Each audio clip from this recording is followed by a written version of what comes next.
Hey, ever noticed how pretty much every new gadget you get, your phone, your laptop, even your fancy new headphones, they all use that same little oval-shaped plug? Well, that's not some happy accident. Today, we're going to break down the one connector that has totally and completely taken over our digital lives, USB-C. All right, so here's our game plan. We're going to start with a trip back to the age of cable chaos, then see how USB-C showed up like a hero. We'll unpack the magic that makes it all work, figure out why it's suddenly on everything, tackle its confusing identity crisis, and then we'll take a little peek into the future. So let's start by jumping in a time machine and setting the dial for any time before, say, 2014. If you were around then, you'll remember it was a time of absolute connector chaos. And this wasn't just a small annoyance. It was a huge problem for, well, pretty much everyone. This quote just nails it. It really was a fragmented landscape. Every single gadget seemed to have its own special, unique plug. You know the deal. A different charger for your phone, another one for your camera, a third for your video game controller. It was a total mess that led to that infamous junk drawer just overflowing with cables you might need one day. And for years, we just kept cycling through all these different USB shapes. You had the classic rectangular one, the one you had to flip over 3 times before it would finally go in. Then we got the smaller kind of trapezoid-shaped micro USB. Each one was a one-way street, and getting it right on the first try felt like winning the lottery. And this wasn't just annoying. It created a massive environmental problem. I mean, get this. In the European Union alone, old, useless chargers created an incredible 11,000 tons of e-waste every single year. It was just wholly unsustainable, not to mention super frustrating for all of us. So with all that frustration and environmental pressure building up, the entire tech industry basically had to ask itself, come on, there has to be a better way, right? And the answer, which was officially finalized back in August 2014, was USB-C. It was designed from the ground up with one goal in mind, to be the single, universal connector that could finally replace everything else. And just the physical design itself was a total revolution. I mean, compared to the clunky, one-way-only plugs from before, USB-C was small, it was tough, and most importantly, it was symmetrical. You can't plug it in wrong.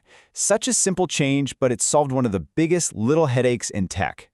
Now, this wasn't just another small update. The whole idea was for this to be the final physical standard.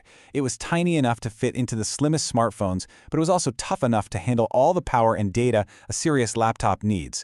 The dream was to replace every other port, power, data, video, audio, you name it, with this one beautiful design. But okay, the real genius of USB-C isn't just that you can flip it over. No. It's the incredibly powerful and versatile tech that's packed inside all those little pins. First up, you have something called power delivery, or just PD.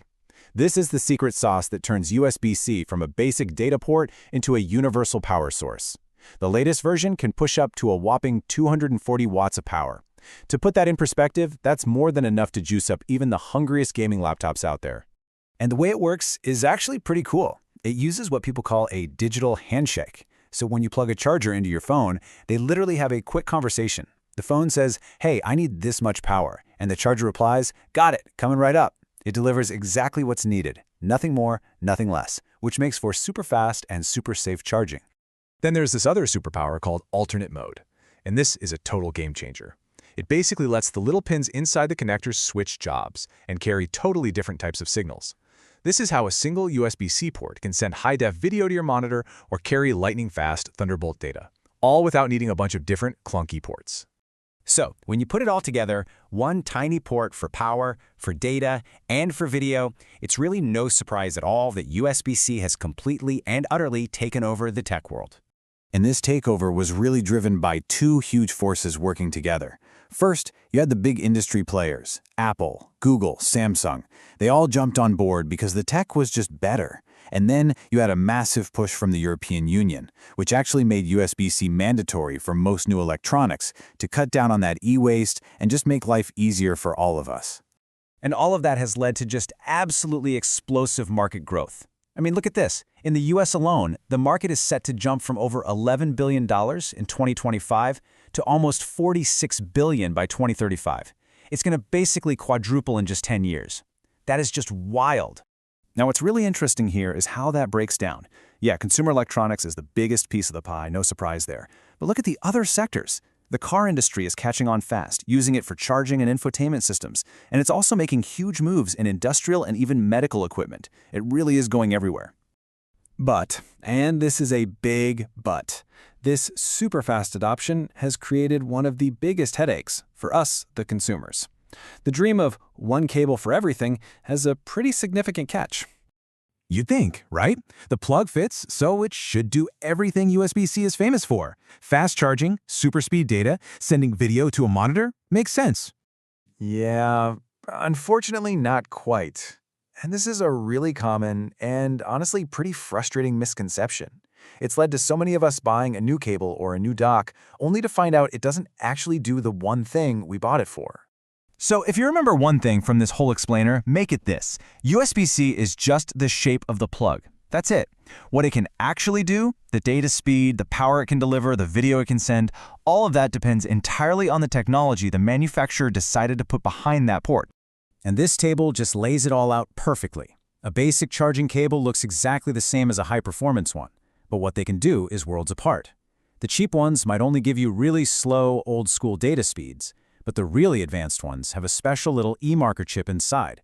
Think of it like a tiny brain that lets the cable talk to your devices, and that allows it to safely handle insane speeds in all 240 watts of power. Okay, so with all this mind-blowing capability, where could the world's most versatile connector possibly go from here? Well, the good news is it's only getting better. The standard just keeps evolving. The next version, which is called USB 4 version 2.0, is going to use the exact same USB-C plug you already have, but it's set to deliver a mind-boggling 80 gigabits per second of data. That's so fast, it'll make editing 8K video in real time feel like nothing, and will power the crazy augmented reality stuff we'll see in the future. So there you have it. USB-C really has solved that decades-old problem of cable chaos, bringing all our digital stuff together around one powerful standard. It's an incredible piece of engineering. But it does leave you with one final thought, right? Now that we've finally decluttered our junk drawer of all those cables, what new kind of tech is going to come along to fill it back up? Don't forget to like and subscribe for more How Meets History.